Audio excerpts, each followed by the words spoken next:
माने जाते हैं। इसी के बीच में दो अलग आ जाएंगे फिर। एक तो ये याद रखना है रिवॉल्विंग के कारण से ये होता है, दूसरा रिवॉल्विंग के कारण से पोल्स पर 6 महीने का दिन और 6 महीने का रात भी होता है। ध्रुवों पर जो है कैसे होते हैं सब समझेंगे अभी। तो ये भी क्वेश्चन आया हुआ है, 6 महीने का दिन एवं 6 महीने का रात होती है।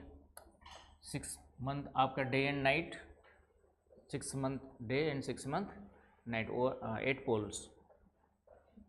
एक तो ये भी होता है। और दिन और रात की लंबाई में अंतर का कारण भी, दो कारण है उसके। झुका होना, चलो उसको अलग से देख लेंगे, पहले ये वाला देख लेते रिवॉल्विंग को।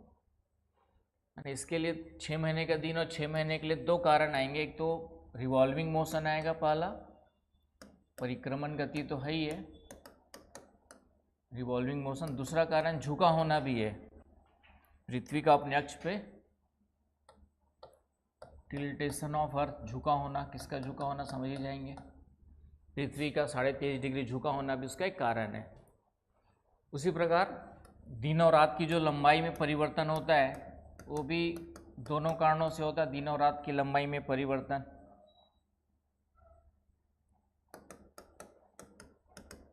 Changes in length of day and night,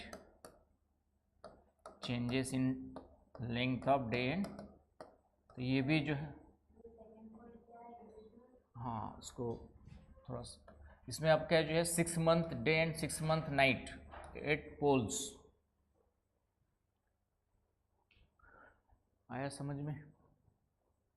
और ये आपका है changes in length of day and night. इसके लिए भी दोनों कारण जिम्मेदार रहेंगे, झुका होना और परिक्रमण। तो कभी उल्टा क्वेश्चन भी बन जाएगा, ध्रुवों पर 6 महीने का दिन और 6 महीने का रात क्यों होती है, तो उसके लिए दो कारण याद रखना है, परिक्रमण गति और एक आपका टिल्टेशन ऑफ अर्थ। झुका होना का मतलब टिल्टेशन ऑफ अर्थ।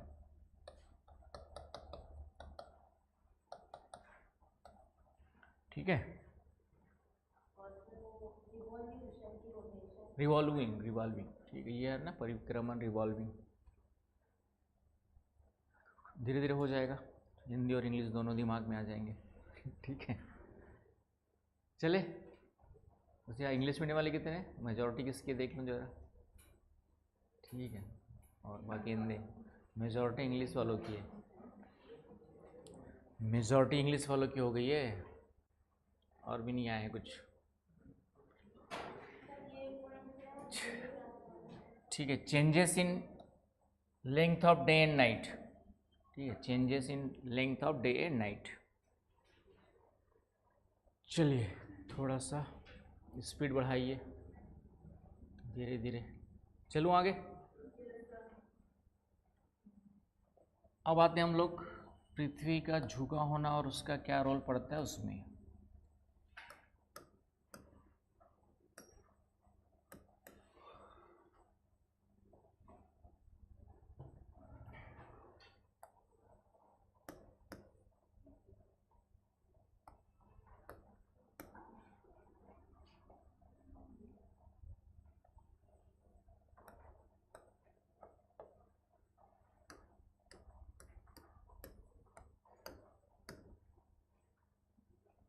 चले, तो ये आपका हो गया equator 0 degree, 23.5 degree tropic of, क्या कहते हैं इसको, 23.5 डिग्री नॉर्थ को क्या कहते हैं, है ना, ट्रॉपिक ऑफ कैंसर, कर्क रेखा। हिंदी वाले कर्क रेखा, इंग्लिश वाले ट्रॉपिक ऑफ कैंसर कहते हैं, हिंदी वाले कर्क रेखा लिख लेंगे।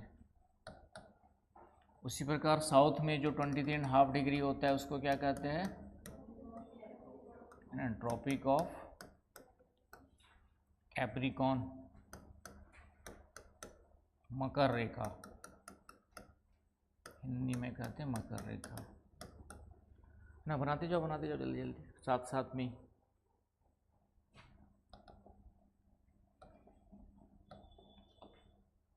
आँख, कलम और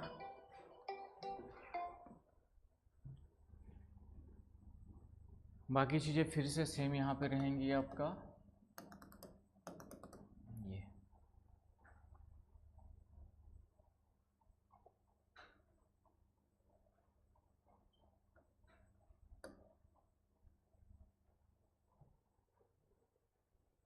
बन गया भी ना।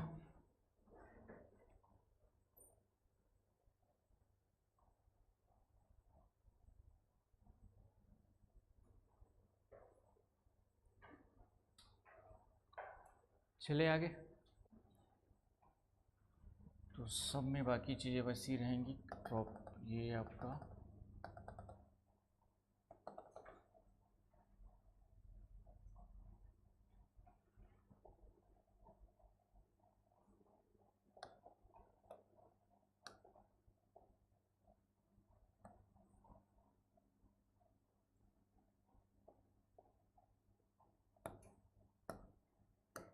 तो पृथ्वी भी चक्कर लगाती है एंटी क्लॉकवाइज, है ना। रिवॉल्विंग भी किस डायरेक्शन में होता है इसका जो है, एंटी क्लॉकवाइज, ये ध्यान में रखना है। तो सब कुछ एंटी क्लॉकवाइज है, सब कुछ एंटी क्लॉकवाइज है, ठीक है। हम पूजा के समय कैसे घूमते, राइट क्लॉकवाइज घूमते हैं, उल्टा घूमना चाहिए, एंटी क्लॉकवाइज। अर्थ के अग्नेश जा कर के, जो मैं उस दिन सोच रहा था, पूजा मंदिर गया था, मंदिर में जो राइट टू लेफ्ट ऐसा कर रहे थे ना, वो हमारा कॉन्सेप्ट है कि राइट हैंड के कंटेक्स में, लेकिन प्रकृति के साथ साथ चलना चाहिए कहा जाता है। तो अर्थ जब रोटेट कर रही किधर आपका इस तरीके से, तो हमें भी पूजा के बाद ज़्यादा घूमेंगे तो ज़्यादा बेटर है। अग्नेश जा कर के संघर्ष कर रहे पृथ्वी के साथ। तो मुझे जो लगा साइंस वहाँ पे एनर्जी का फ्लो, तो एनर्जी और अर्थ की एनर्जी और हमारी एनर्जी क्या हो जाएगी, मैच कर जाएगी, ठीक है। चलिए, तो सबसे पहले इस कंडीशन में आते हैं। तो यहाँ पर जो सन की पोजीशन है वह कहाँ पे, वर्टिकल मान, नहीं सॉरी, ये वाले में कहाँ पे मान के चलते हैं आपका जो है, ट्रॉपिक ऑफ कैप्रिकॉर्न पे। ये वाली पे कहाँ पे मान के चल रहे हैं हम लोग, ट्रॉपिक ऑफ कैप्रिकॉर्न पे। अर्थ ऐसे झुकी हुई है ना, ऐसे झुकी है। तो अब सन की पोजीशन कहाँ पे, सदर्न हेमिस्फीयर में, ट्रॉपिक ऑफ कैप्रिकॉर्न, मकर रेखा पर लंबवत है। कहाँ पर वर्टिकल है, ललिता क्लियर हो रहा है, पीहू बोला जाए कि ललिता बुलाया जाए, हैं कौन सा नाम अच्छा लग रहा है, दोनों नाम अच्छे होंगे वैसे तो, लेकिन क्लास में क्या बुलाएं, बताओ। तुम्हारा नाम पीहू है ना घर में, तो और ऑफिशियल नेम ललिता है, तो क्या बुलाना अच्छा रहेगा जो बोलो वही। चलिए, तो नाम ऑफिशियली बुला लेते फिर। तो लंबवत आपके जो है यहाँ पर वर्टिकल रहेगा, कहाँ पर, ट्रॉपिक ऑफ कैप्रिकॉर्न पे। तो ट्रॉपिक ऑफ कैप्रिकॉर्न पे सन वर्टिकल होता है 22 दिसंबर को। कब होता है ना, डेट याद रखनी, कब होता है वर्टिकल, 22 दिसंबर को। और ये जो 22 दिसंबर को ट्रॉपिक ऑफ कैप्रिकॉर्न पे वर्टिकल होता है, मकर रेखा पे लंबवत होता है, उसे हम लोग कहते हैं विंटर सॉल्स्टिस कहते हैं, विंटर सॉल्स्टिस। हिंदी में शीत अयनांत वर्ड यूज करते हैं, शीत अयनांत, विंटर सॉल्स्टिस। विंटर क्योंकि हम लोग मेनली जो नाम दिया गया है नॉर्दर्न हेमिस्फीयर के कॉन्टेक्स्ट में दिया गया। हम लोग मुख्य रूप से कहाँ पर है, नॉर्दर्न हेमिस्फीयर में है। और जितनी भी खोजें हुई है मोस्टली यूरोप, अमेरिका, ये सब नॉर्दर्न हेमिस्फीयर में है। तो जो भी हम लोग यूज करते हैं कॉन्टेक्स्ट, वो आपका नॉर्दर्न हेमिस्फीयर के कॉन्टेक्स्ट में करते हैं। तो सन जो है 22 दिसंबर को ट्रॉपिक ऑफ कैप्रिकॉर्न का मतलब क्या हो गया, सदर्न हेमिस्फीयर में। कहाँ पर है आपका, दक्षिणी गोलार्ध में, सदर्न हेमिस्फीयर दक्षिणी गोलार्ध में। कहाँ पर है, दक्षिणी गोलार्ध में। तो दक्षिणी गोलार्ध में वर्टिकल है, सन की पोजीशन जो है लंबवत है। तो दक्षिणी गोलार्ध में क्या होगा, कौन सी ऋतु होगी, समर होगी, ग्रीष्म होगी आपकी जो है। तो दिसंबर में हमारे यहाँ नॉर्दर्न हेमिस्फीयर में क्या होती है, हाँ आ जाओ, नॉर्दर्न हेमिस्फीयर में क्या होती है, ठंड होती है ना। नॉर्दर्न हेमिस्फीयर में क्या होती है, और सदर्न हेमिस्फीयर में विंटर होती है। समझ पा रहे हो, नॉर्दर्न हेमिस्फीयर में यहाँ पर क्या होगी, 22 दिसंबर की स्थिति को यहाँ पर आपका विंटर होगी, शीतकाल होगा,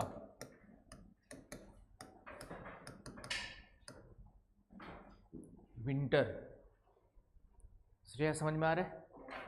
क्योंकि सन अभी कहाँ पर है? सदर्न हेमिस्फीयर में, सदर्न हेमिस्फीयर में वर्टिकल है। क्लियर है ललिता?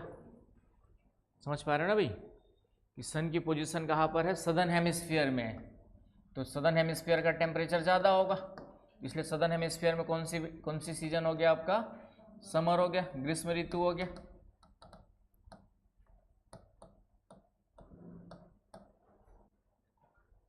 क्लियर है पॉइंट? और ये पोजीशन होती है 22 दिसंबर को। और इसको क्या कहते हैं याद रखिए? Winter solstice. ये वर्ड याद रखिएगा। विंटर सॉल्स्टिस का मतलब क्या हुआ? ये वाला वर्ड इंपॉर्टेंट है, ये कॉमन सेंस यहाँ पे नहीं लगाओगे। विंटर सॉल्स्टिस, शीत अयनांत का मतलब क्या हुआ? जब सूर्य जो है कहाँ पर वर्टिकल होगा निशी? सदर्न हेमिस्फीयर में, ट्रॉपिक ऑफ कैप्रिकॉर्न पर, राइट। तो ऐसी स्थिति में विंटर होगा नॉर्दर्न में और सदर्न में होगा समर। इसी को साउथवर्ड पोजीशन ऑफ सन भी कहते हैं। इसी को हम लोग क्या कहते हैं? साउथवर्ड पोजीशन ऑफ सूर्य की दक्षिणायन स्थिति कहते हैं। सन कहाँ पर है आपका जो है? ये सब वर्ड्स याद आएंगे, रखना है। आगे पढ़ेंगे, बुक्स पढ़ोगे, नोट्स पढ़ोगे तो आएगा सूर्य की दक्षिणायन स्थिति। इसका मतलब समझ जाएंगे अब,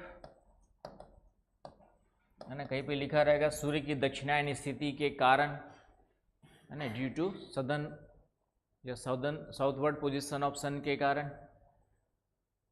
तो इसका मतलब सन कहाँ पर है? वर्टिकल सदर्न हेमिस्फीयर में, ट्रॉपिक ऑफ कैप्रिकॉर्न पर।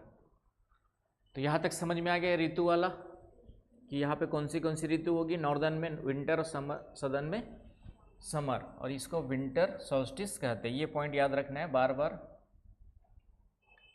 चलिए अब आते हैं 6 महीने बाद अर्थ।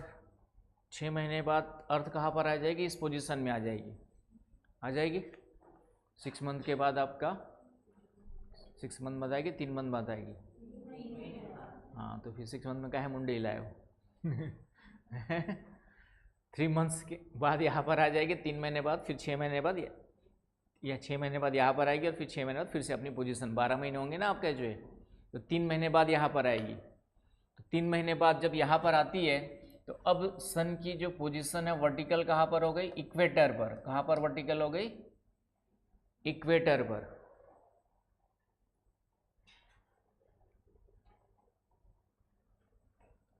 तो ये पोजीशन बनती है आपकी, कब बनती है? शाश्वत। कौन सी डेट आएगी?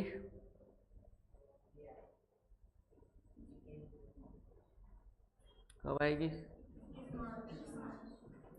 ठीक है, सही है। विकासशील 21 मार्च की 23 मार्च। हाँ क्या चंद्रिका? 21। चलिए तो 21 कंफ्यूज कर रहा था ताकि देख रहा था एग्जैक्ट पता है कि नहीं पता है। फिर 21 मार्च को कहाँ पर आ गई आपकी? तो 21 मार्च को सन की पोजीशन कहाँ पर वर्टिकल होती है? समझ में आ गया? इक्वेटर पर, राइट। इसको हम लोग कहते हैं इक्विनॉक्स। इंग्लिश में कहते हैं इक्विनॉक्स और हिंदी में कहते हैं विषुव की स्थिति। ये भी वर्ड इम्पोर्टेंट है। और चूंकि मार्च में नॉर्दर्न हेमिस्फीयर में हमारे यहाँ बसंत ऋतु होती है, मार्च अभी चल ही रहा है आपका, 21 मार्च आने वाला है, 2-3 दिन 4 दिन बाद आ ही जाएगा। तो विषुव की स्थिति, इसको हम लोग कहते हैं आपका जो, इसलिए स्प्रिंग इक्विनॉक्स कहते हैं। स्प्रिंग मतलब बसंत होता है ना, क्योंकि 2 इक्विनॉक्स आएंगे, एक यहाँ पर भी आएगा, ये वाला इक्विनॉक्स भी आएगा, तो इसलिए इसको स्प्रिंग इक्विनॉक्स कहा जाता है, बसंत विषुव कहा जाता है। तो पहला तो याद रखना है विषुव का मतलब क्या है? What is the meaning of, या what is the definition of विषुव? तो क्या लिखोगे?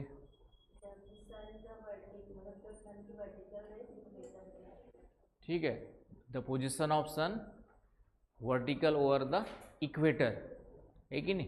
कि जब सूर्य की स्थिति विषुवत रेखा पर लंबवत होती है, उसके लिए कौन सा वर्ड यूज करते हैं हम लोग? विषुव की स्थिति कहते हैं। और ये 2 बार होंगे साल में, एक बार इधर भी बनेगा। तो लेकिन जो मार्च वाली स्थिति होती है इसको हम लोग क्या कहते हैं, बसंत विषुव कहते हैं। क्लियर है पॉइंट।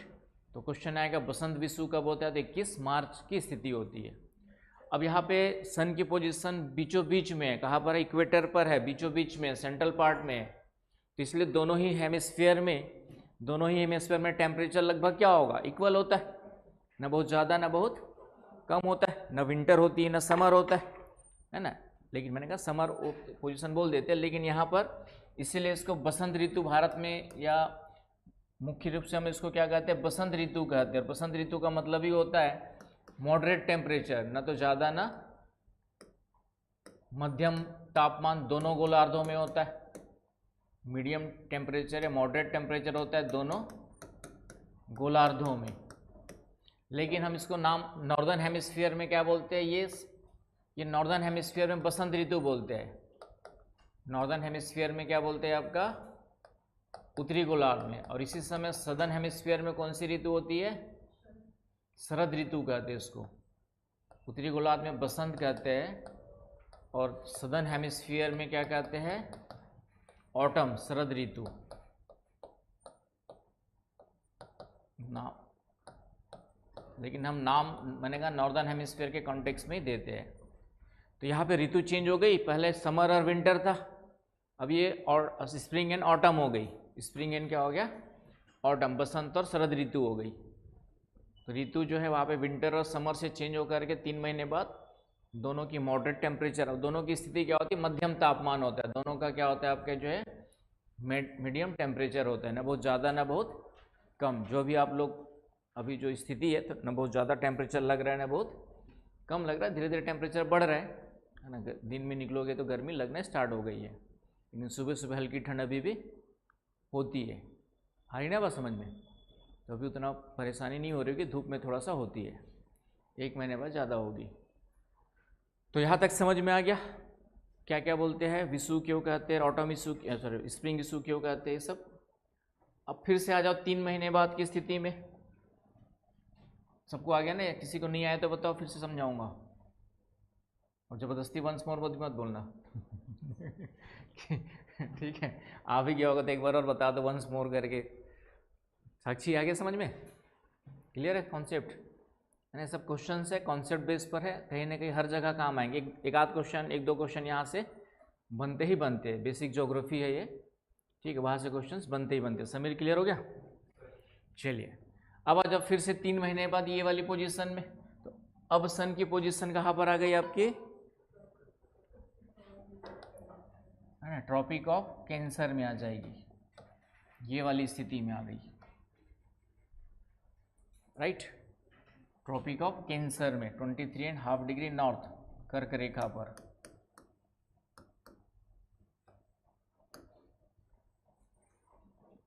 क्लियर हो गया पॉइंट। ये स्थिति कब बनेगी मिताली, ट्रॉपिक ऑफ कैप्रिकॉन वाली, सॉरी ट्रॉपिक ऑफ कैंसर वाली, कर्क रेखा वाली। ठीक, घबरा 21 जून 21 जून को।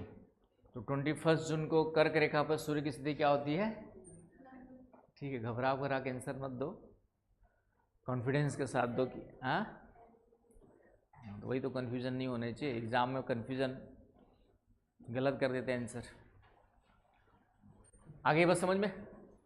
तो 21 जून को सूर्य कहाँ पर आ गया, कहाँ पे वर्टिकल हो गया, कहाँ पे लंबवत हो गया, कर्क रेखा पर।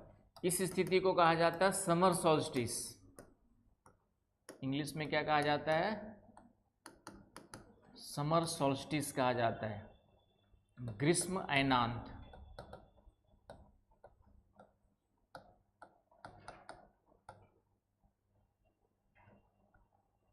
इक्कीस जून की स्थिति को, वहां पे शीत था या ग्रीष्म था, आया समझ में। अब यह ऋतु उल्टी हो गई, नॉर्दर्न हेमिस्फीयर में कौन सी ऋतु हो गई, समर, ग्रीष्म ऋतु, और सदर्न हेमिस्फीयर में क्या हो गया, विंटर हो गया। तो 6 महीने बाद ऋतु चेंज हो गई आपकी। 6 महीने बाद सीजन्स चेंज हो गए।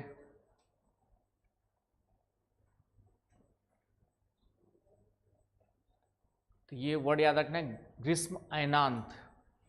कुछ पुरानी बुक्स में इसी को कर्क संक्रांति, उसको मकर संक्रांति बोल देते, लेकिन पुरानी ट्रांसलेशन था, नया ट्रांसलेशन ये है। Summer solstice and winter solstice, इसका मतलब क्या है ये पता होना चाहिए। तो समर किसको बोलेंगे, 21 जून वाली स्थिति को याद रखना है। नॉर्दर्न हेमिस्फीयर में समर सीजन होता है, उसके नाम पे दिया गया है। 22 दिसंबर में नॉर्दर्न हेमिस्फीयर में विंटर होता है, इसलिए इसको क्या कहा गया, विंटर सॉल्स्टिस कहा गया है। आ रही बात समझ में। तो ये दो स्थितियाँ फिर से हो गई। इसमें नॉर्दर्न हेमिस्फीयर में वर्टिकल है, तो इसीलिए इसको हम लोग कहते हैं उत्तरायण की स्थिति। सूर्य की क्या कहेंगे इसको, जो है नॉर्थवर्ड पोजीशन ऑफ सन, सूर्य की उत्तरायण स्थिति कहेंगे।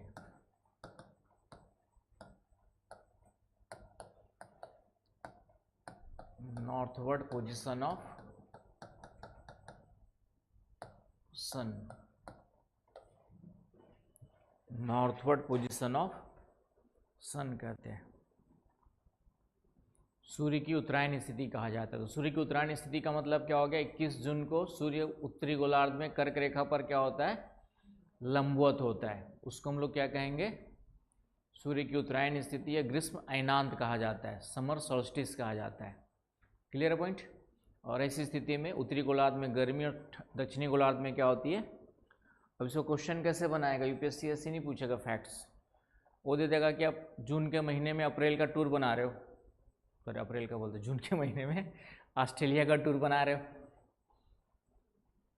समझ गए। जून के महीने में या जुलाई के महीने में क्या बना रहे हो, ऑस्ट्रेलिया का टूर बना रहे हो, घूमने का प्लान कर रहे हो। तो प्लान करते समय आप सूटकेस में गर्म कपड़े पैक करके जाएंगे, ठंडे कपड़े पैक करके जाएंगे, या कुछ भी लेके जाएंगे। इस तरीके से क्वेश्चंस कॉन्सेप्ट बना करके देता है। तो सोचोगे ये क्या क्वेश्चन पूछ दिया, बकवास, वो मेरी मर्जी, मैं कुछ भी ले जाऊं, गर्म ले जाऊं, ठंडे ले जाऊं। यूपीएससी वालों को क्या मतलब होना चाहिए, यही सोचोगे ना भाई। लेकिन क्वेश्चन तो बनाया उसने, तो उसका आंसर सोचना पड़ेगा। तो सोच लोगे अब कि जून के महीने में तुम्हें ऑस्ट्रेलिया जाना है, तो सूटकेस में किस प्रकार के कपड़े पैक करोगे, हाँ गरम पैक करोगे, क्या नुस्खा।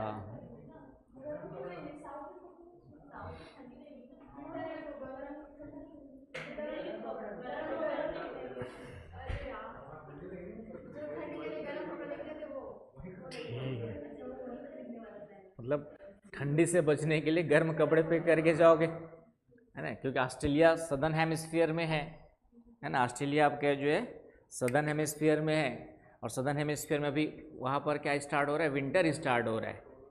तो विंटर स्टार्ट हो रहा है, तो ठंडी से बचने के लिए गर्म कपड़े पैक करके जाओगे, ये हुआ ना आपका जो है।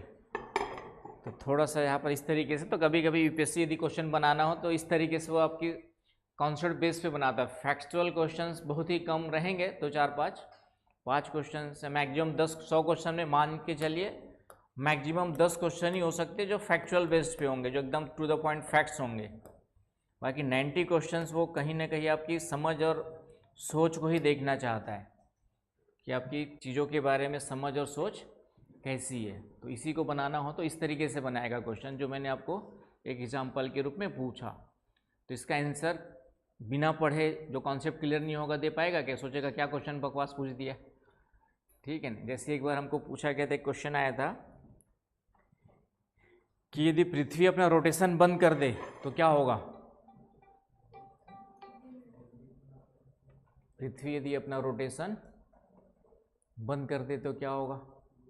हम उस समय बिल्कुल पढ़े लिखे नहीं थे, ग्रेजुएशन करते करते अब फाइनल ईयर में थे, तब जाके एग्ज़ाम दे दिए थे, ठीक है। तैयारी वैयारी स्टार्ट नहीं की थी, और साइंस के स्टूडेंट थे, फिजिक्स केमिस्ट्री मैथ्स के अलावा कभी पढ़ा नहीं था कुछ।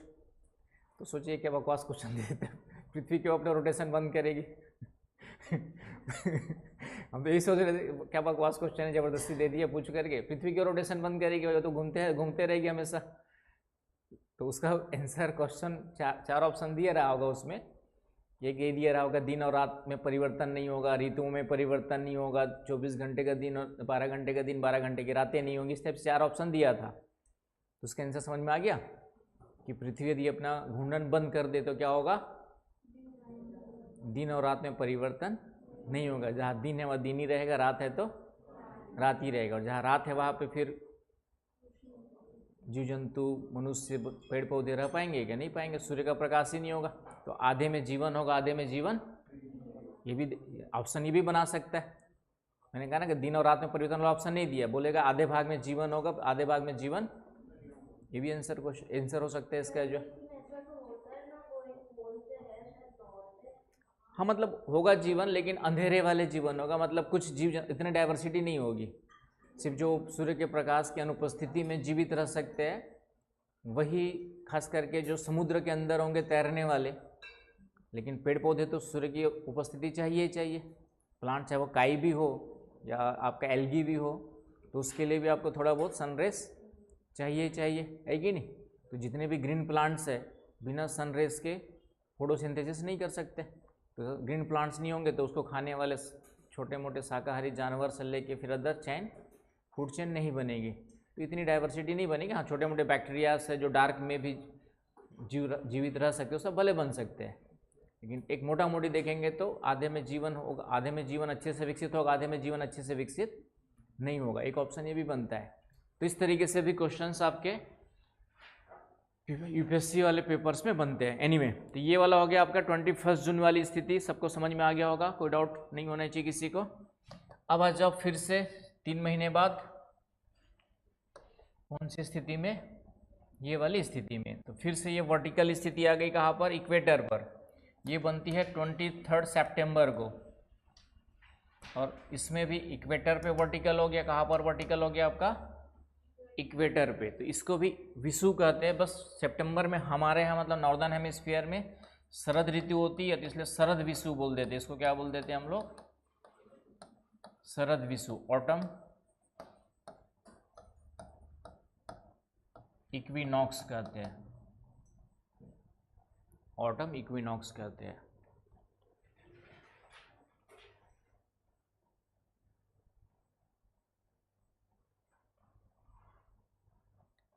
आया समझ में? तो इसमें भी स्थिति क्या हो जाएगी आपकी, सेम ऊपर वाली ही रहेगी, बस ऋतु चेंज हो गए। शरद विषु, तो शरद ऋतु कहाँ पे रहेगी आपका, नॉर्दर्न हेमिस्फीयर में शरद ऋतु रहेगी, और सदर्न हेमिस्फीयर में कौन सा होगा अभी, स्प्रिंग, बसंत ऋतु, है कि नहीं?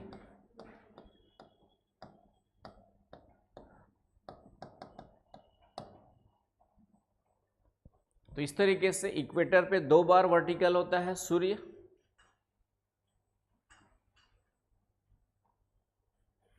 जिसको हम लोग विषु कहते हैं। एक को बसंत और एक को शरद। एक 21 मार्च और दूसरा 23 सितंबर। आया समझ में अच्छे से सबको? यहाँ तक कोई समस्या हो तो बताएं। टेम्परेचर फिर से मॉडरेट हो जाएगा सितंबर में, ना तो ज़्यादा गर्मी ना ज़्यादा ठंडी, ये स्थिति होती है। क्लियर पॉइंट यहाँ तक? तो इस तरीके से पृथ्वी सूर्य का चक्कर लगा रही है, तब जाकर के ऋतुओं में क्या हो रहा है, परिवर्तन हो रहा है। लेकिन चक्कर तो लगा, पृथ्वी चक्कर लगाती लेकिन अपने अक्ष पे झुकी नहीं होती, तो क्या ऋतुओं में परिवर्तन होता?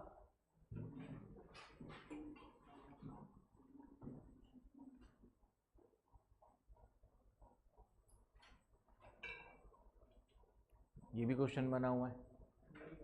यदि पृथ्वी अपने अक्ष पे झुकी ना होती तो क्या होता,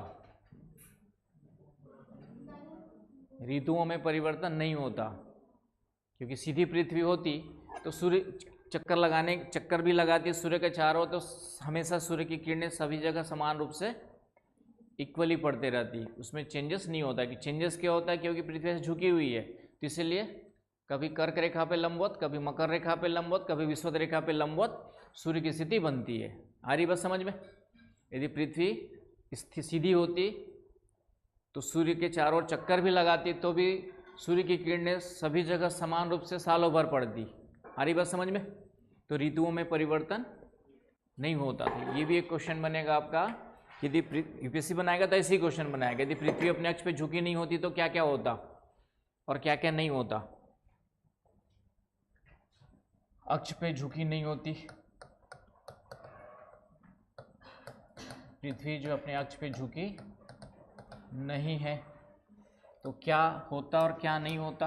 पहले तो क्या नहीं होता, और नहीं होता तो फिर क्या होता।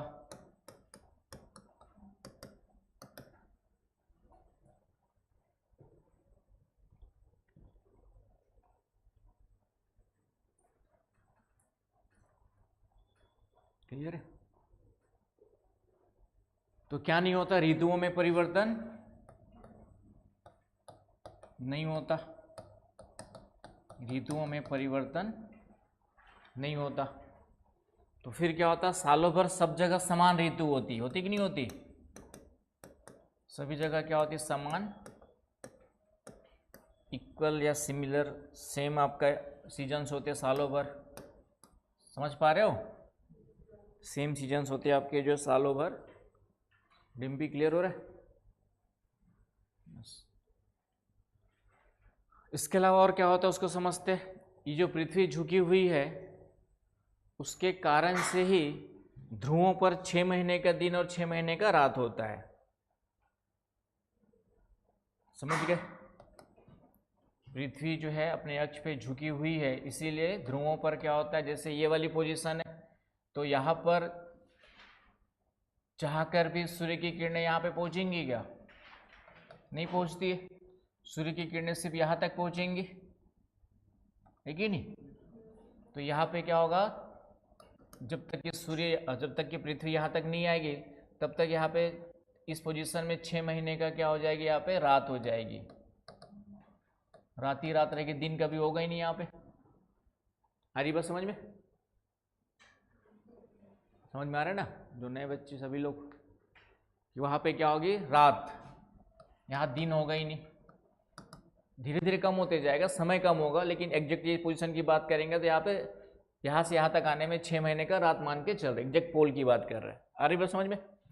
फिर यहाँ पर क्या होगा, पृथ्वी घूम भी जाएगी ऐसे ऐसे तो भी रात नहीं होगी, क्योंकि सूर्य की किरणें रात में भी पड़ते रहेगी, राइट। तो 22 दिसंबर को मिडनाइट का सूर्य देखने जाना हो तो कहाँ जाना पड़ेगा तुम्हें, ये भी क्वेश्चन बनाएगा यूपीएससी ना, ऐसे ही बनाता है क्वेश्चन, वो ऐसे नहीं बनाएगा कि 22 दिसंबर को तुम्हें मिडनाइट सन देखना है तो कहाँ जाना पड़ेगा, साउथ पोल। साउथ पोल कहाँ पर, अंटार्कटिका के चारों ओर है, अंटार्कटिका उसके चारों ओर है यहाँ पे, तो कहाँ जाना पड़ेगा आपको, साउथ पोल या अंटार्कटिका जाना पड़ेगा। आई बात समझ में। Midnight country, midnight son of midnight country किसको कहा जाता है, आपका जो है नॉर्वे को कहा जाता है, उत्तरी गोलार्ध में, क्योंकि यहाँ पे अंटार्कटिका में तो कोई रहता ही नहीं है। लेकिन 22 दिसंबर को यदि आपको मिडनाइट का सूर्य देखने का मन करे तो कहाँ जाना पड़ेगा आपको, अंटार्कटिका जाना पड़ेगा। समझ में आया, साउथ पोल जाना पड़ेगा। साक्षी तो ऐसे सपने मत पालना अंटार्कटिका जाने के लिए हाँ, उत्तरी गोलार्ध में जा सकते हो, मिडनाइट सन देखना हो तो नॉर्वे जा सकते हो, नॉर्वे साइड में। तो ये हो गया। फिर धीरे धीरे आपका जो है समय धीरे धीरे कम होते जाएगा, मतलब 6 महीने का रात की जगह पे 5 महीने, 4 महीने, 3 महीने, फिर यहाँ तक आते आते फिर क्या होगा, यहाँ पे अब रात ही रात जो थी अब दिन ही दिन रहेगा, यहाँ पर अब क्या रहेगा, दिन ही दिन रहेगा, क्योंकि सूर्य की किरणें हमेशा एक चक्कर लगाने के बाद भी तो यहाँ पे दिन हो गया, अब 6 महीने का दिन रहेगा। यहाँ पे पृथ्वी चक्कर लगा लेगी तो भी यहाँ पे दिन ही बना रहेगा। तो इसलिए नॉर्वे यहाँ पर एक कंट्री है, यहाँ पे नॉर्वे जो है वहाँ पे मिडनाइट सन दिखाई देता है। समझ में आया। अंटार्कटिका में भी दिखाई देगा 22 दिसंबर के आसपास जाओगे तो। अभी मार्च के बाद वाली स्थिति में जाओगे तो वहाँ पे मिडनाइट सन दिखाई देगा नॉर्वे के, मतलब रात में भी आपको सूर्य देखने का मन करे तो नॉर्वे वगैरह साइड में, नॉर्दर्न हेमिस्फीयर जाना पड़ेगा। आ रही बात समझ में। ललिता क्लियर हो रहा है। तो ये 6 महीने का दिन और 6 महीने का रात, यहाँ पे दिन हो गया, अब यहाँ पे रात हो जाएगी। पहले यहाँ पे दिन था, अब वहाँ पे क्या हो गया आपका रात, क्योंकि सूर्य की किरणें पहुँचेंगी नहीं। और ये भी क्यों हो रहा है, क्योंकि पृथ्वी झुकी हुई है। यदि झुकी नहीं होती तो फिर क्या होता, तो यहाँ पर क्या नहीं होता, में फिर से आ जाएगा ध्रुवों पर 6 महीने का दिन और 6 महीने का रात। ध्रुवों पर जो 6 महीने का दिन और 6 महीने का डे एंड नाइट होता है वो नहीं होता, झुकी नहीं होगी तो। समझ पा रहे हो? तो फिर क्या होता बताओ? 6 महीने का दिन 6 महीने का रात नहीं होता तो क्या होता आगे, वो भी बताओ। क्वेश्चन यही पूछेगा। क्या होगा निशी, बताओ, तुम बताओ। आज सोचो ना भाई, इसमें रटना थोड़ी कुछ भी है। अब 6 महीने का दिन हो रहा था, 6 महीने का रात, झुकी हुई थी, तो अब झुकी हुई नहीं है, सीधी ही मान लो। तो अब दिमाग लगाओ क्या होगा, ध्रुवों पे स्थिति क्या बनेगी।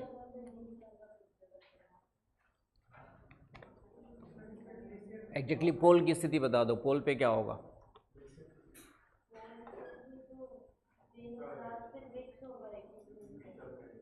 कौन सी बीच वाली कंडीशन होगी? नहीं, वहाँ पे दिन सॉरी वहाँ पे रात होगी ही नहीं। क्यों नहीं होगी? क्योंकि सूर्य का प्रकाश पृथ्वी चक्कर लगा भी ले, पृथ्वी चक्कर लगाती है ना, ऐसे गोल गोल घूमती है, इसलिए इधर दिन है इधर रात है, सूर्य ये है।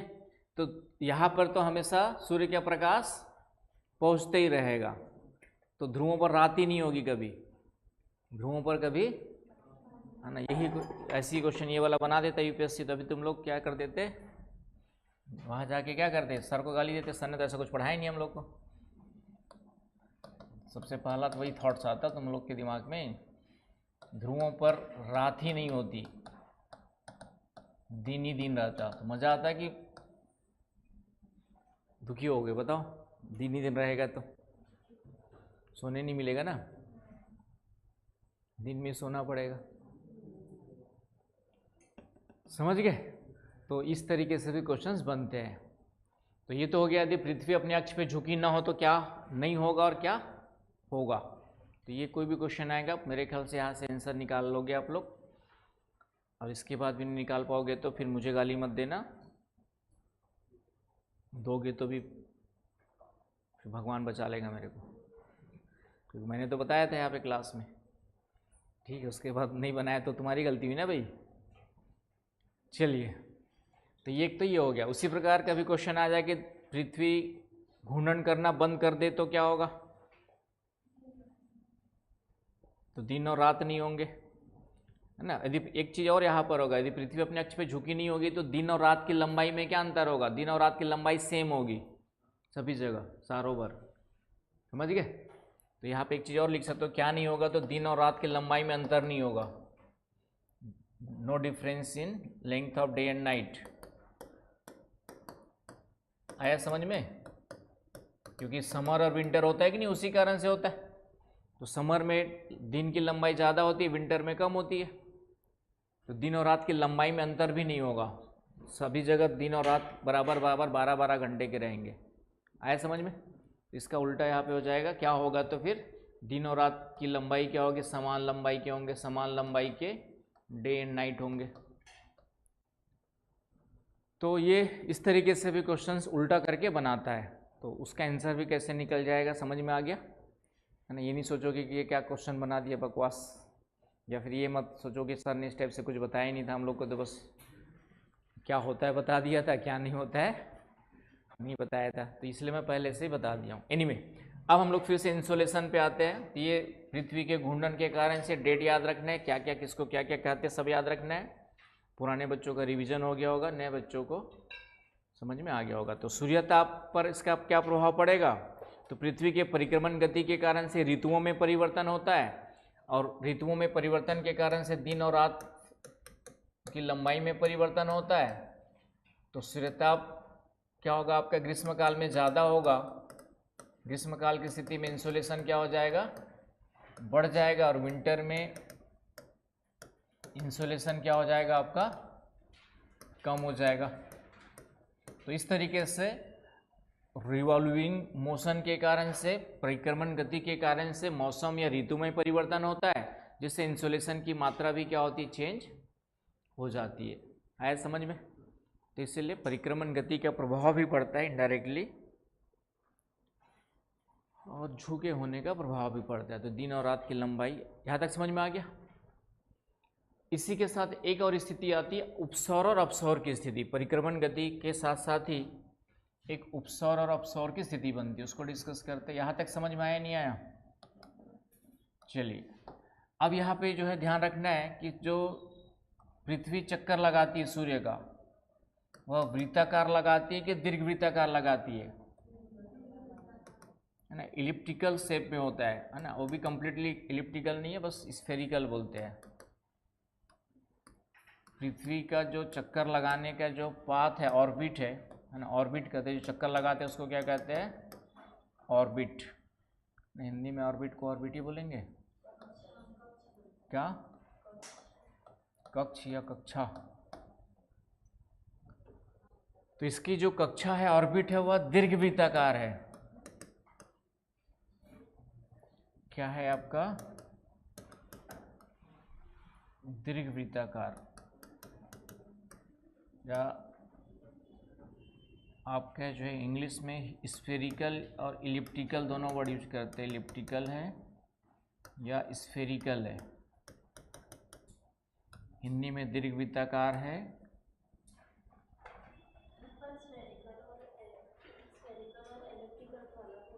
हाँ, ऐसे देखेंगे तो, लेकिन दीर्घवृत्ताकार में क्या होता है कि तो डिस्टेंस है लगभग क्या होती है आपकी जो है, हाँ, दो फोकस बन जाते हैं। स्फेरिकल में ये चीज़ नहीं होती, इसलिए स्फेरिकल वर्ड यूज करते हैं। ठीक है, इसलिए ज़्यादा, क्योंकि ये फोकस नहीं होता, चेंज होते रहती है डिस्टेंस, एग्जैक्टली दीर्घवृत्ताकार नहीं है। हिंदी में भले बोल देते हैं, लेकिन इसको स्फेरिकल का हिंदी वर्ड क्या है फिर? चलो स्फेरिकल डाल दो। दोनों में अंतर, दीर्घवृत्ताकार भी रहेगा तो गलत नहीं है। हम लोग जनरली हाँ इलिप्टिकल भी बोल देते हैं, लेकिन स्फेरिकल ज़्यादा अच्छा वर्ड है उसके लिए, क्योंकि स्फेरिकल में क्या होता है कि जो उसमें सिर्फ दो फोकस रहेंगे, एक मैक्सिमम और एक मिनिमम रहेगा। उसी को दीर्घवृत्ताकार बोलते हैं। हाँ वही, हाँ इलिप्टिकल की बात कर रहा हूँ मैं, दीर्घवृत्ताकार इलिप्टिकल की बात कर रहे हैं। एक दो मैक्सिमम और दो क्या होंगे आपके? मिनिमम होंगे। ठीक है, लेकिन यहाँ पे दो मैक्सिमम दो मिनिमम नहीं होते हैं, एक मैक्सिमम एक मिनिमम होता है, राइट? तो स्फेरिकल मतलब सर्कल फॉर्म में नहीं है ना। इसके हिंदी वर्ड क्या है भाई, कौन बताएगा हिंदी वाला? हाँ, हिंदी में दीर्घवृत्ति लिख देते हैं, लेकिन वो गलत वर्ड है। मैं ठीक है, और एग्जैक्टली वर्ड देखना दीर्घवृत्ताकार का, ये स्फेरिकल का वही दिया है ना हिंदी में। ठीक है, थोड़ा सा गलत है वर्ड। और कोई वर्ड निकल रहा है हिंदी में?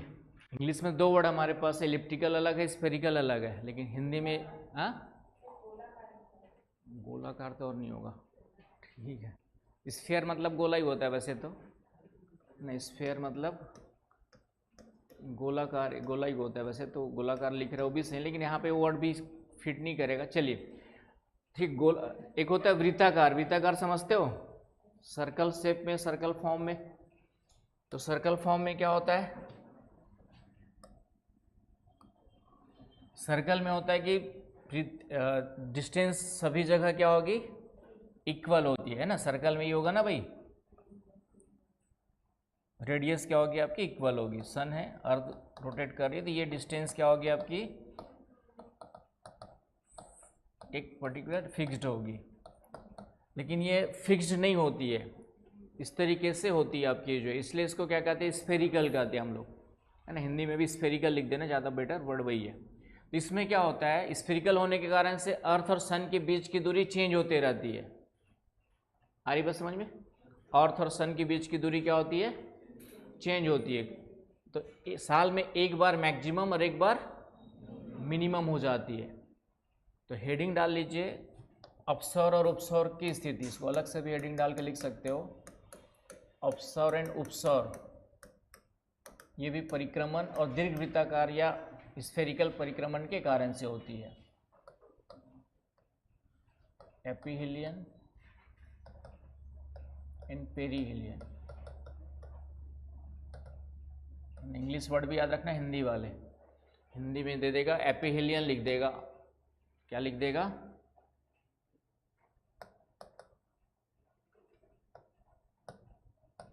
तुम लोग याद करके कह रहे होगे अपसौर उपसौर, और वो क्या दे देगा? एपिहीलियन एंड पेरीहीलियन लिख देगा। फिर हिंदी वाले क्या करोगे यदि मान लो इंग्लिश वर्ड याद नहीं है तो?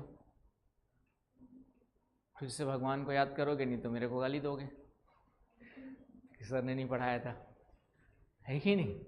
ऐसा कई बार हुआ है। जैसे एक क्वेश्चन आया था मेंस में, एनवायरनमेंट में, ऑप्शनल में था, एंडेमिक स्पीसीज, है ना, एंडेमिक स्पीसीज।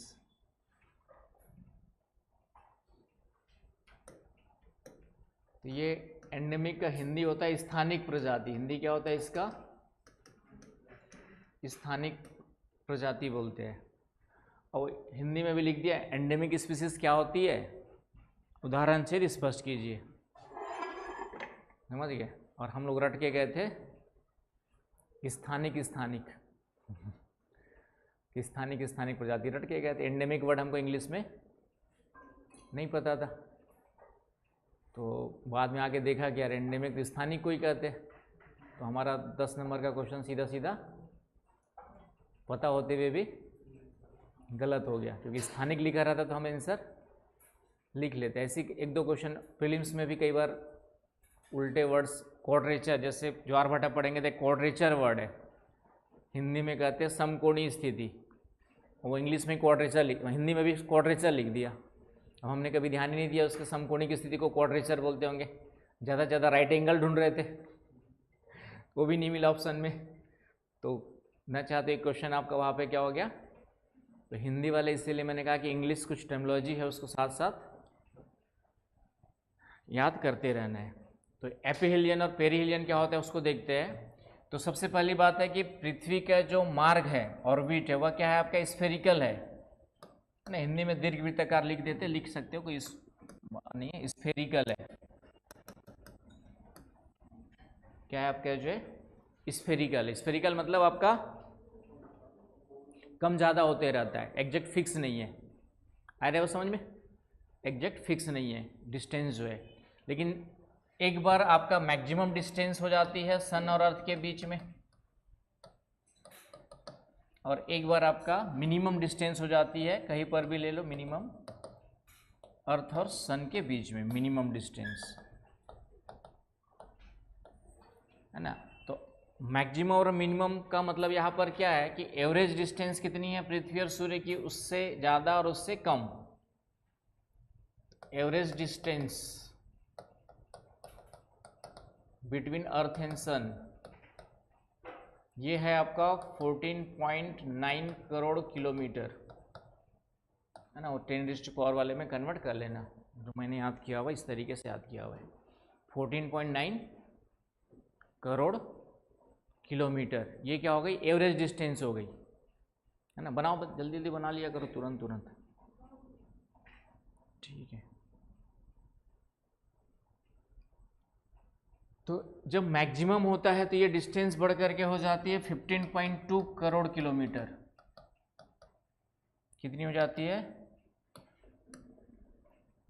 15.2 करोड़ किलोमीटर। और मिनिमम जब डिस्टेंस होती है तब ये हो जाती है 14.7 करोड़ किलोमीटर, है ना। ये डेटा याद कर लेना इतना कम से कम। तो जो मैक्सिमम डिस्टेंस वाली पोजीशन है उसको हम लोग कहते हैं अपसौर की स्थिति, एपिहिलियन कहते हैं। और मिनिमम वाले को क्या कहते हैं हम लोग जो है? उपसौर कहते हैं।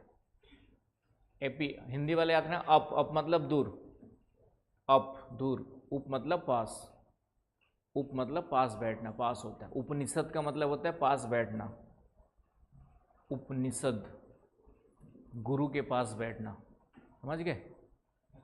उप मतलब पास, अप मतलब दूर। तो हिंदी वाले याद कर लोगे, उसी प्रकार इंग्लिश वाले भी एप है तो अप कर लो उसको, एप का अप दूर हो गया। पेरी का मतलब पेरी पेरी, ठीक है। डेड भी है इसके लिए। अपसौर की जो स्थिति बनती है वह बनती है आपकी जो है, कब बनती है?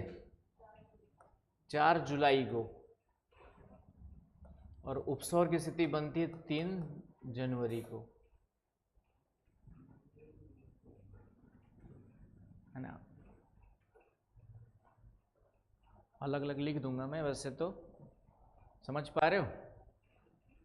अपीलियन कब बन गई आपकी जो है 4 जुलाई, पेरिलियन कब बन गई आपका 3 जनवरी।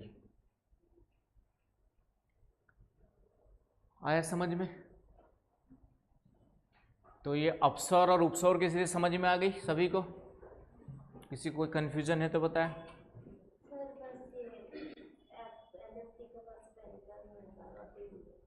उसको मत जाओ, स्फेरिकल का मतलब है, एलिप्टिकल में आपका क्या होगा कि बाकी समय डिस्टेंस इक्वल रहेगा। इक्वल का मतलब है कि एक बार मैक्सिमम सॉरी 2 बार मैक्सिमम इधर मैक्सिमम होगा या मिनिमम होगा, और सॉरी मतलब इधर वाले में पोजीशन में क्या हो जाएगी आपकी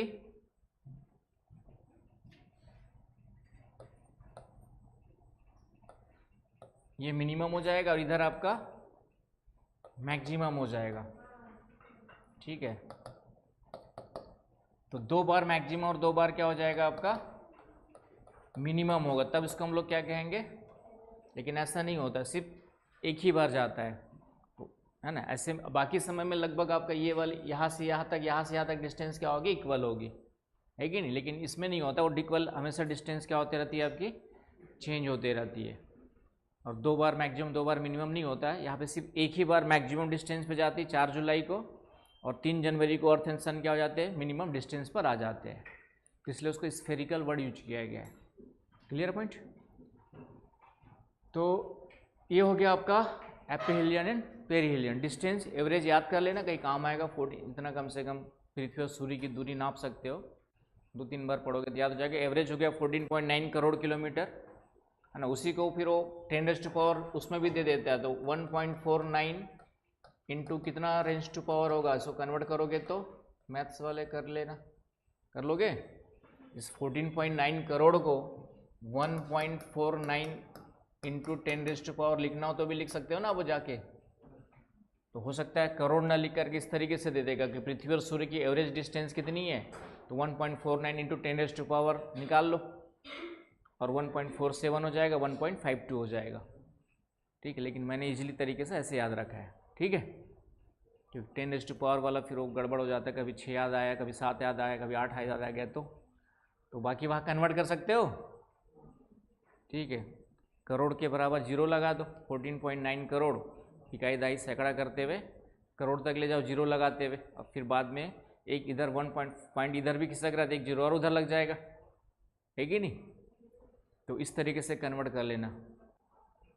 अभी भी लग रहा होगा कन्वर्ट कैसे करेंगे कई लोग को, बेसिक मैथ्स है भाई ये।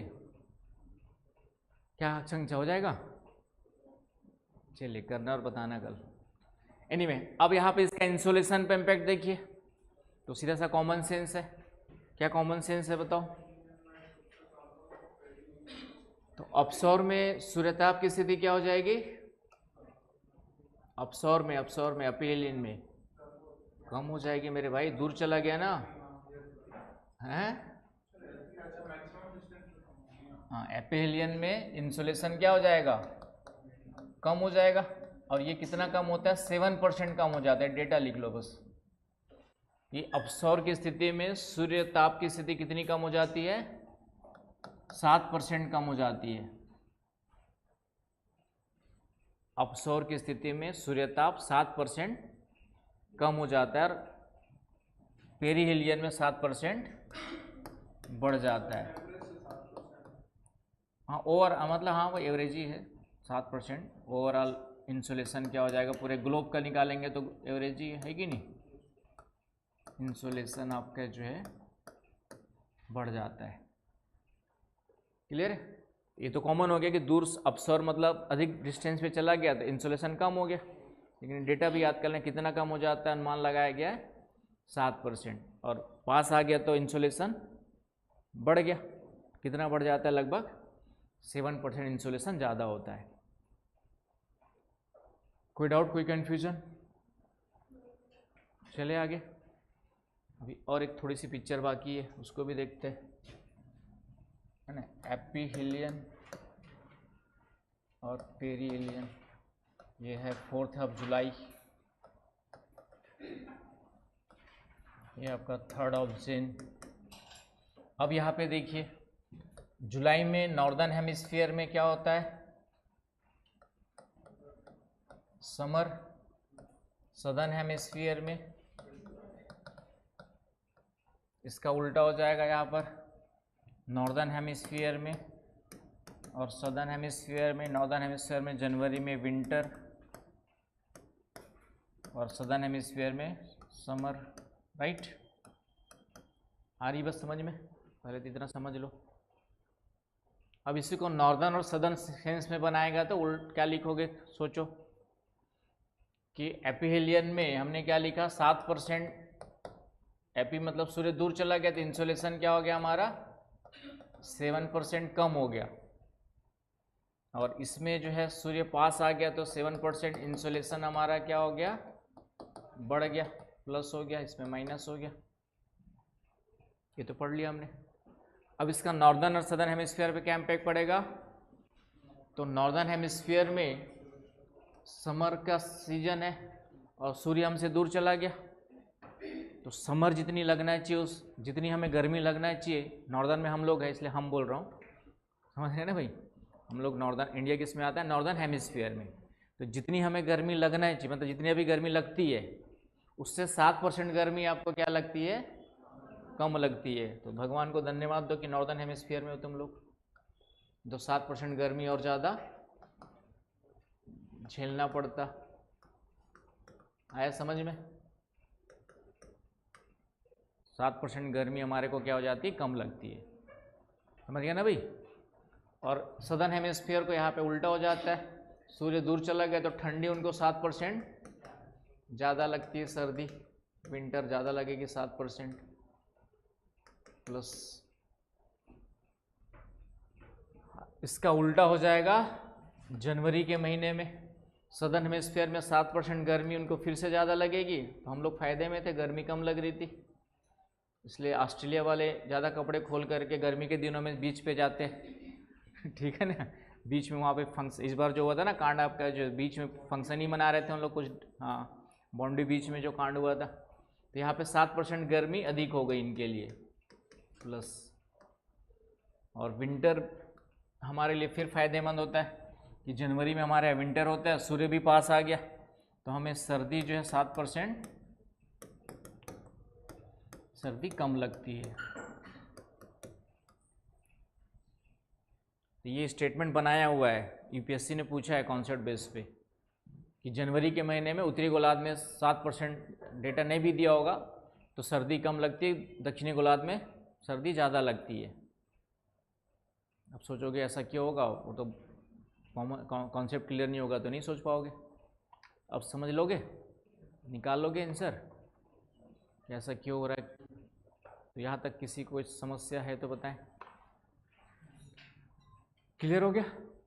तो ये आपको ध्यान में रखना है। तो ये हो गया इंसोलेशन का इम्पैक्ट, इंसोलेशन पर इम्पैक्ट किसका? एपिहेलियन और पेरिहेलियन का।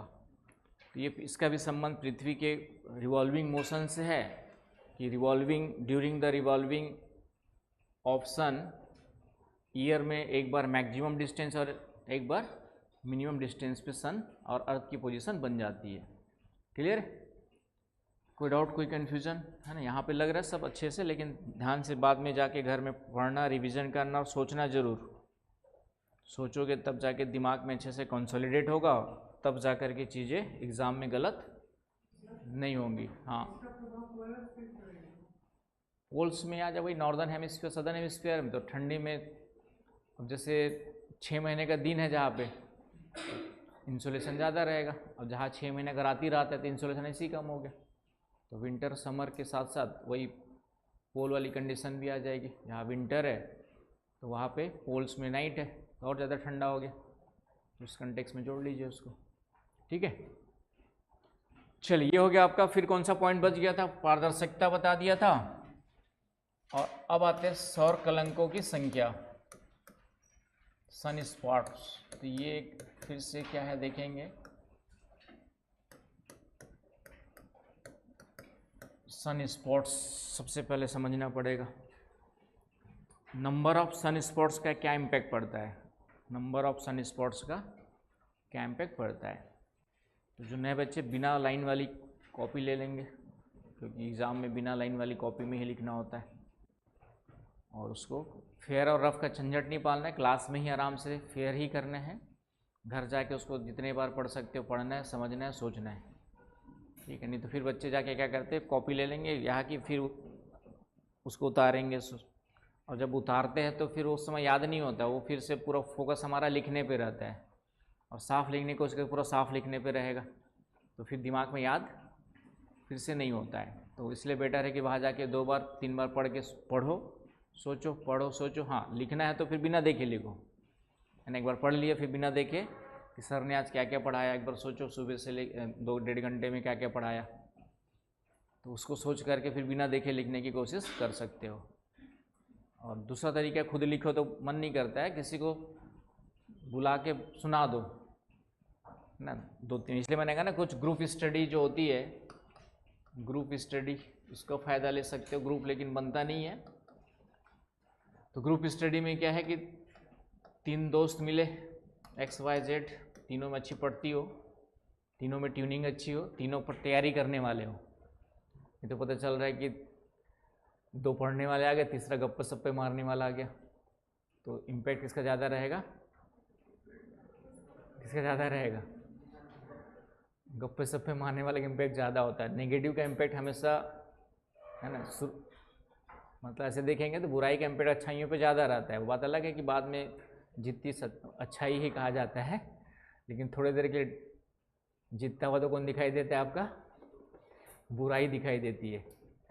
तो थोड़ा सा ग्रुप स्टडी में क्या होता है कि जैसे मान लिया लिखने का मन नहीं कर रहा है, तो आप एक पढ़ते सामने वालों को सुना दो कि अच्छा सिखाने सर ने इंसुलेशन टॉपिक स्टार्ट किया था, उसमें आज हमने परिक्रमण गति पढ़ा, परिक्रमण गति ने सर ने ये डायग्राम बनाया था, इसमें सबसे पहले पोजीशन ये थी, सेकंड ये थी, थर्ड ये थी, फोर्थ ये थी।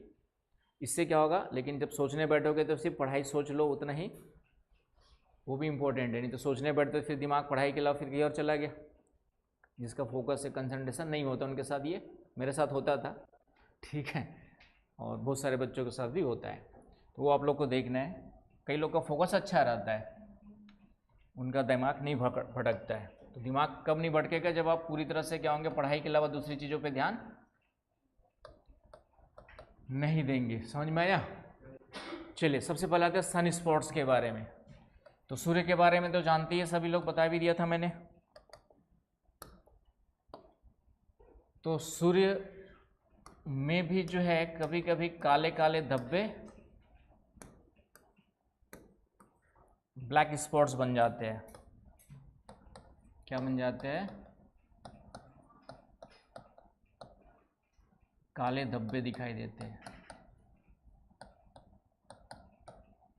Sun spots. डायग्राम होना चाहिए मेरे ख्याल से। नेट चल रहा है क्या? चालू किए इन लोग?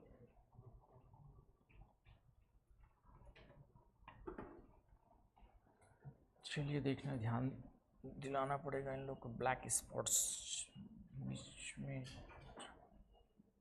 चला के देखे थे, बीच में चलता है,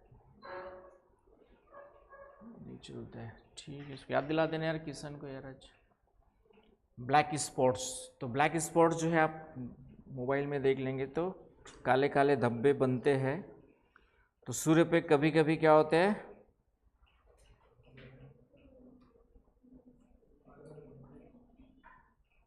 सन स्पॉट, सौर कलंक कहा जाता है। ब्लैक स्पॉट्स को ही क्या कहा जाता है आपका, जो है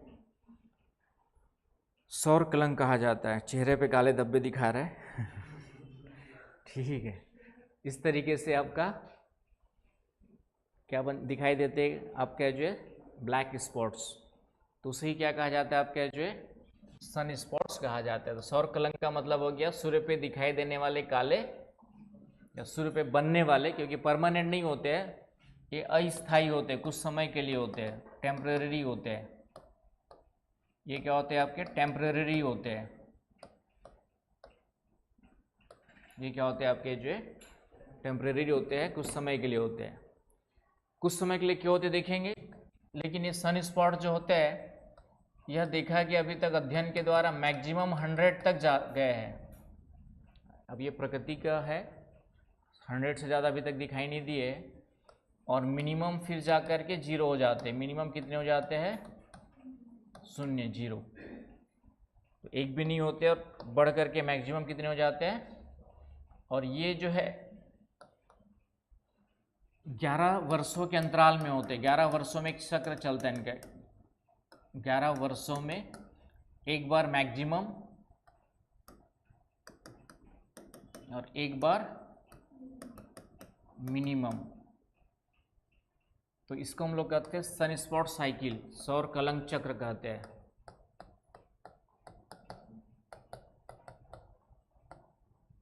इसको क्या कहते हैं, सौर कलंक चक्र कहते हैं। तो पहला याद रखना, सौर कलंक चक्र कितने सालों में चलता है, तो 11 में, 11th ईयर में। क्या होता है, तो एक बार मैक्सिमम चले गए, 100 तक बढ़ गए और फिर घटते घटते 0 तक आ जाएंगे। तो 5.5 टाइम मान के चलो। अब ये एक प्राकृतिक घटना है, ऐसा 100 ही के होते। कोई क्वेश्चन पूछ देगा, इसका मेरे पास कोई जवाब, मैंने किसी ने पूछा था 100 ही के होते, 99 क्यों नहीं होते, 101 क्यों नहीं हो गए। तो उसका जवाब वही है कि जैसे हमारे 2 ही हाथ है, ऑफिस से मतलब एक नॉर्मल इंसान के लिए 5 ही उंगलियाँ हैं। तो उससे मैंने एक क्वेश्चन समझाने की कोशिश की, समझा नहीं, उसको लगा कि मुझे नहीं पता, लेकिन इसका कोई जवाब मेरे पास नहीं है कि। तो उसको मैंने समझाने की कोशिश की, हमारे हाथ में 5 ही उंगलियाँ क्यों है, 6 भी तो हो सकती। हाँ, एक नॉर्मल में 6 भी होती है, जैसे ऋतिक रोशन की है, लेकिन नॉर्मल की कितनी होती है, 5 ही क्यों है भाई, 2 ही हाथ क्यों है, 2 ही आँख क्यों है, 4 आँख क्यों नहीं बन गई हमारी। तो कुछ अब जो नेचुरल डेवलपमेंट इवोल्यूशनरी प्रोसेस के दौरान जो बन गया वो तो बन गया। तो ये अभी तक देखा गया कि सन स्पॉट हो सकता है, बाद में और अध्ययन हो तो ज़्यादा भी मिल जाए, बात की बात है, लेकिन अभी तक मैक्सिमम 100 तक बढ़ते हुए देखा गया है और मिनिमम घट करके 0 होते हुए देखा गया है। तो उसको ही हम लोग सन स्पॉट साइकिल कहते हैं, जो 11 ईयर्स के इंटरवल में क्या होता है, कंप्लीट होता है। आया बात समझ में। अब यहाँ पे सन स्पॉट्स की विशेषताओं में ये देखा गया है कि ये कम तापमान वाले भाग होते हैं। काले धब्बे जो सन स्पॉट्स होते हैं वह क्या होते हैं आपके, जो है compare to other regions of sun, इनका टेम्परेचर जो है क्या होता है आपका, अनुमानतः टेम्परेचर कम होता है अदर सरफेस के कंपैरिजन में, है ना। 2000 से 3000 या 1500 से 2500 डिग्री सेंटीग्रेड लगभग क्या होता है, टेम्परेचर कम होता है। जैसे मैंने सरफेस का टेम्परेचर कितना बताया था आपका, अर्थ सरफेस सन सरफेस का जो अपर पार्ट का टेम्परेचर 6000 डिग्री सेंटीग्रेड अप्रॉक्सीमेटली हमने देखा था। तो आसपास के सराउंडिंग्स के सरफेस का टेम्परेचर इतना है, तो इसका टेम्परेचर इसकी कंपेरिजन कितना होगा, थोड़ा सा कम होगा। आ रही बात समझ में, इसका थोड़ा सा क्या होगा, कम होगा। आ रही बात समझ में। अब ये बनते क्या है, उसके पीछे कारण बहुत ज़्यादा स्पेसिफाई नहीं है, बस ये कहा जाता है कि मैग्नेटिक लाइंस, जो चुंबकीय रेखाएं होती है जहाँ से गुजरती वहाँ बन जाती है। चुंबकीय रेखाएं वहाँ के हीट को क्या कर लेती, थोड़ा सा एब्जॉर्ब कर लेती, कम कर देती, इसलिए टेम्परेचर क्या हो गया। तो इसका संबंध किससे निकाला गया है, चुंबकीय रेखाओं से निकाला गया। सूर्य का भी अपना चुंबकीय क्षेत्र है ना, सिर्फ अर्थ का चुंबकीय फील्ड नहीं है, सन का भी क्या, जो भी चीज़ घूम रही है तो वहाँ पर पॉसिबिलिटीज़ है, यदि लिक्विड और सॉलिड वगैरह कुछ फ्रिक्शंस वगैरह हो रहा है, आयनिक पार्टिकल्स कन्वर्ट हो रहे हैं, तो वहाँ पे मैग्नेटिक फील्ड जनरेट होगा ही होगा। तो सन का भी मैग्नेटिक फील्ड है, उसका भी मैग्नेटिक लाइंस है। तो ये सन स्पॉट का जो संबंध है चुंबकीय रेखाओं से संबंधित है, ये बताया गया है ना। ज्योग्राफी की बुक्स में लिखा है, इसका कारण अभी तक अज्ञात है। फिजिक्स में पढ़ोगे तो इस तरीके से लिखा हुआ है, रिलेटेड टू मैग्नेटिक लाइन से मैग्नेटिक फील्ड। तो इसकी उत्पत्ति में बहुत ज़्यादा हम नहीं जा रहे हैं।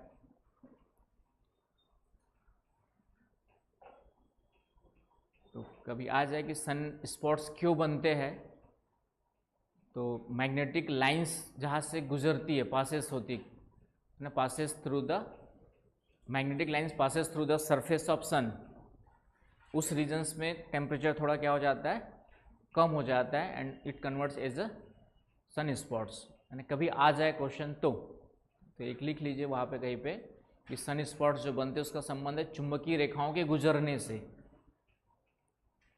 सन सरफेस के थ्रू जो चुंबकीय रेखाएं क्या होती है, क्योंकि सूर्य जो है एक सॉलिड नहीं है, वो आपका क्या है, आग का गोला है, लिक्विड फॉर्म में है, सेमी लिक्विड फॉर्म में है, समझ गए ना।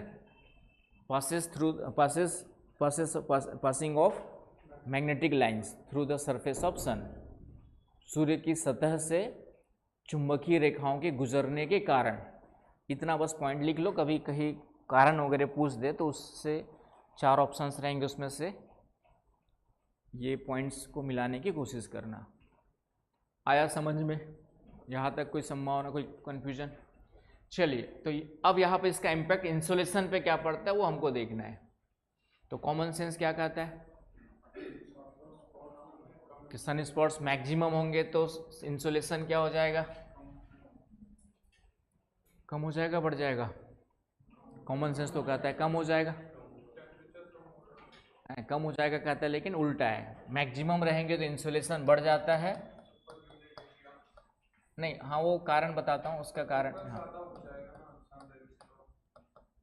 हाँ उसका जो अदर एरियाज में एक्टिविटीज इंक्रीज कर जाते हैं। हाँ पहले समझ लो। तो यहाँ पे कॉमन सेंस ये कहता है कि सन स्पॉट्स लो टेम्परेचर वाले पार्ट्स है, तो जब इसकी नंबर्स 100 आ गए तो हम क्या कॉमन सेंस लगाएंगे कि सूर्य का तापमान थोड़ा कम हो जाएगा। लेकिन ऐसा नहीं है, जब सन स्पॉट्स मैक्सिमम होते हैं तो इंसुलेशन क्या होता है, बढ़ जाता है। इसलिए बढ़ता है इंसुलेशन क्योंकि अदर सोलर एक्टिविटीज़ बढ़ जाती है, सोलर फ्लेयर्स बढ़ जाते हैं, solar intensity of solar flares क्या हो जाते हैं, इंटेंसिटी। सोलर फ्लेयर समझे, सौर ज्वाला, ये इंक्रीज कर जाती है। सौर ज्वाला या सौर पवन, पवनों की तीव्रता में वृद्धि हो जाती है क्योंकि बैलेंस कहीं ना कहीं होता है, पृथ्वी या पूरे प्रकृति में बैलेंस हमेशा चलता है। तो यहाँ पे टेम्परेचर कम हो गया तो अदर रीजन्स के टेम्परेचर में क्या हो गई, उसको बैलेंस करने के लिए इंक्रीज हो गई, ये मान के चलो। प्रकृति हमेशा बैलेंस पे काम करती है और इम्बैलेंस करने के लिए हम लोग रिस्पॉन्सिबल है। अदरवाइज प्रकृति को यदि भगवान ने बनाया तो भगवान से बड़ा साइंटिस्ट। लेकिन डार्विन कहता है कि भगवान की ज़रूरत नहीं है, प्रकृति को बनाने में इवॉल्विंग प्रोसेस के थ्रू अपने आप इवॉल्व हो, पूरा प्रकृति हुई है अपने आप धीरे धीरे करके। पहले यूनिवर्स बना, यूनिवर्स है ना, जैसे आजकल यूट्यूब में डिबेट देखते हो ना, भगवान है या नहीं है, उसका डिबेट चल रहा है। बहुत सारे कुछ धार्मिक पुजारियों, पादरियों और आपका मौलवियों में, तो उसका सीधा सीधा उसको डार्विन से मिला देना चाहिए उन लोग को। अब डार्विन तो जिंदा नहीं, 1837 में उन्होंने इवोल्यूशनरी थ्योरी देके चला गया बेचारा। जो डार्विन को समझते हैं उसके लिए भगवान की ज़रूरत, जैसे मैंने एग्जांपल दिया था, आलू है, आलू कुछ दिन तक पड़ा पड़ा सड़ जाता है, उसमें कीड़े हो जाते हैं, उस कीड़े को है तो भगवान आकर के बना के गया होगा, इनविजिबल भगवान। लेकिन डार्विन कहता है कि वो एटमॉस्फेयर में ही स्मॉल बैक्टीरियाज वगैरह है, वो अपना इवॉल्विंग प्रोसेस के थ्रू जो भी फिजिकल केमिकल रिएक्शंस होती है और वो क्या बन जाते हैं, इल्लियों में, बड़े बड़े कीड़ों में कन्वर्ट हो जाते हैं।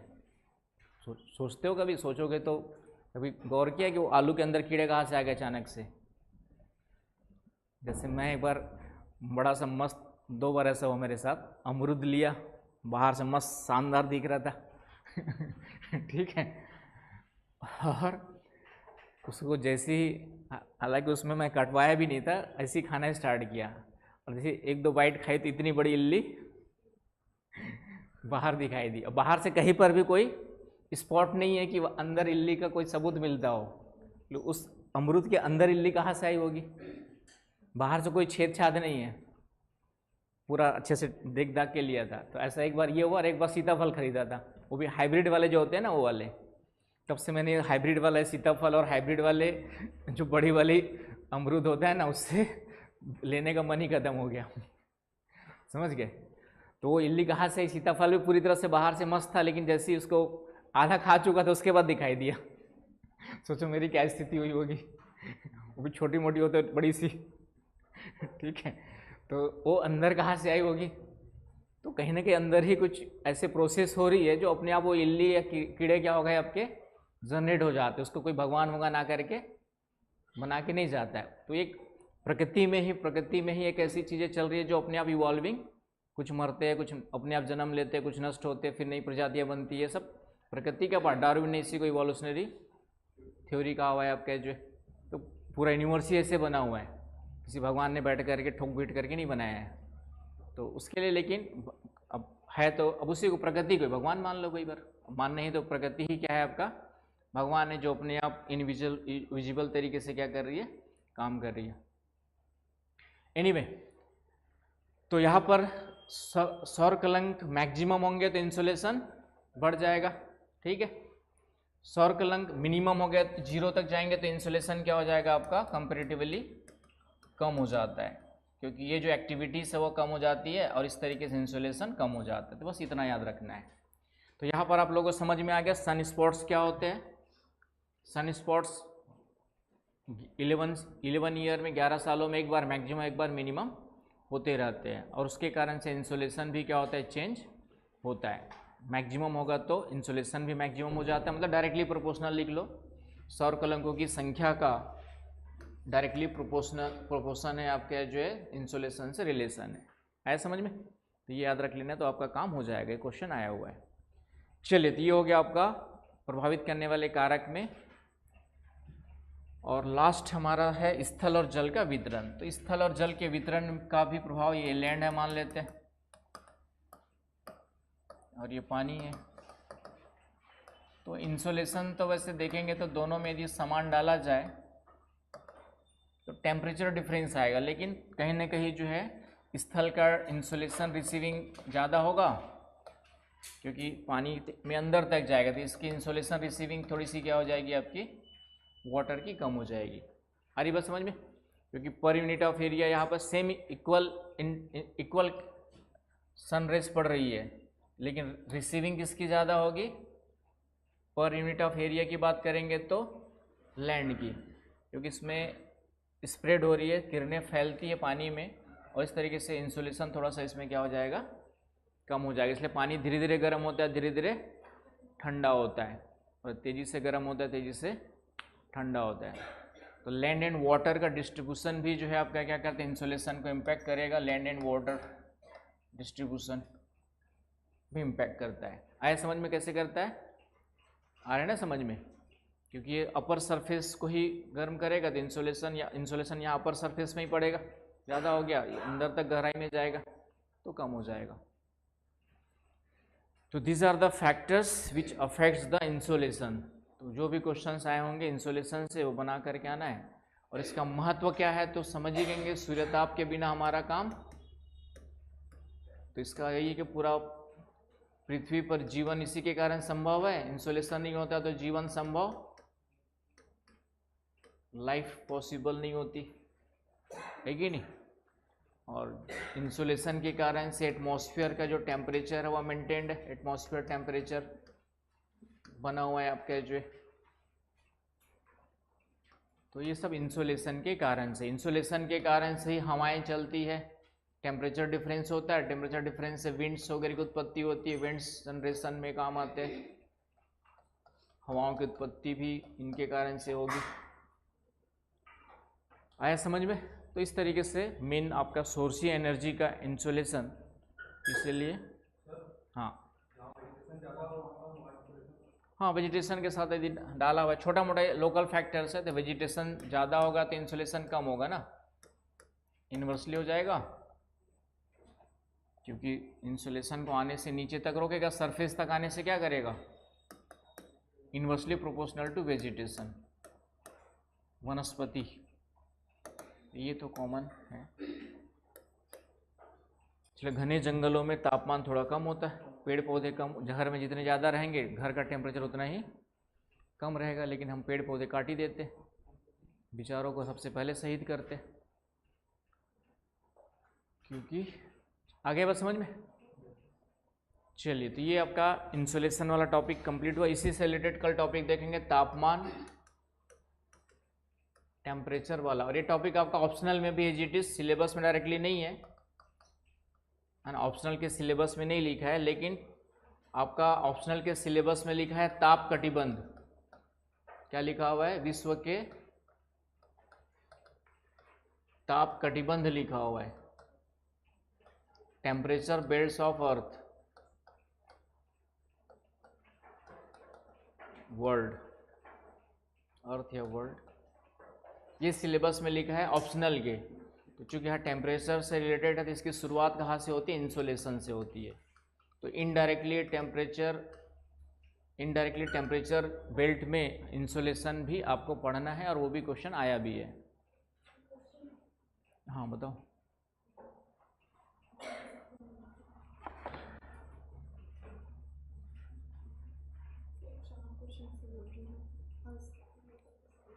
अलग अलग ऋतुओं में दिन समय और रात्रि समय के विस्तार में भिन्नता किस कारण, अब ये तो पढ़ाई थी, इसका मुझसे क्यों पूछ रही हो। दूसरे बात 21 जून को सूर्य, ठीक है, इसमें भी तो बन जाना चाहिए। बनाओ दिमाग लगा के खुद को, पढ़ा दिया ना आज मैंने, उसके बेस पे बनाओ खुद का, पहले दिमाग लगाओ, उसके बाद भी समझ में नहीं आएगा तो डिस्कस करना, लगाओगे ना। उसके बाद 21 जून को निम्नलिखित, ग्रुप में डाल दो, सब लोग दिमाग लगाएंगे जितने क्वेश्चन है ना। और उसके बाद समझ में नहीं आएगा, पहले खुद का दिमाग लगाओ, फिर मैं अपना दिमाग लगा के उसका आंसर बताऊंगा। तो अब पढ़ा दिया मैंने कॉन्सेप्ट, उसके बेस पे खुद से प्रैक्टिस करोगे, उसका आंसर निकाल पा रहे हो कि, तो ग्रुप में डाल दो, ठीक है। और उसको सब लोग दिमाग लगा लेना, और सब लोग भी प्रीवियस ईयर क्वेश्चंस जो टॉपिक्स पढ़ाते जा रहा हूँ उससे देखते रहो, है कि नहीं। तो पहले खुद से बनाओ, अब बन जाएंगे आज की क्लास के बाद वो क्वेश्चंस आपसे बन जाने चाहिए। उसके बाद